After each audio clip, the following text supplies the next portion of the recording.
Cette très bonne nouvelle pour Dabo, la maison forestière du Spitzberg pourra rénover son toit grâce au loto du patrimoine. Un vrai soulagement. Louis Dumanil, Sébastien Roch. Qu'elle semble isolée, cette petite maison a priori anonyme et cernée par la forêt. Pourtant, la voilà désormais reconnue et même soutenue.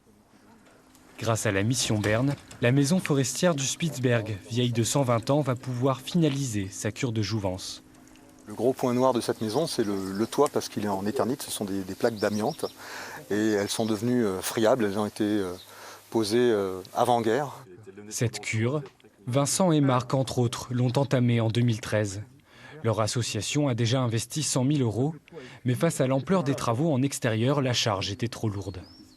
Tous les travaux de réfection qu'on a fait dans la maison pour l'instant sont mis en péril parce qu'on a, comme dit, tout le temps des infiltrations d'eau et ça devient ingérable.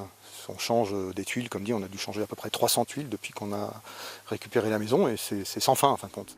200 000 € de travaux supplémentaires sont nécessaires. Alors quand la nouvelle de la mission Berne tombe, la pression, elle, retombe. Le coup de pouce énorme de la Fondation du patrimoine et de la mission Berne, c'est inespéré parce que du coup notre projet, c'est gagné, elle sera sauvée cette maison, c'est sûr elle sera sauvée. Avec cette aide, le projet repart de plus belle, avec des effets secondaires inattendus. On a pu le constater la semaine dernière, puisque la semaine dernière c'était les journées du patrimoine. Et le dimanche, il y a à peu près plus de 200 personnes qui se sont arrêtées pour questionner la maison, ce qu'elle était, ce qu'elle allait devenir. Voilà, donc c'est ça que c'est une nouvelle phase sur cette maison qui était isolée au milieu des bois. Place désormais aux dons pour espérer un jour mettre un point final à cette aventure.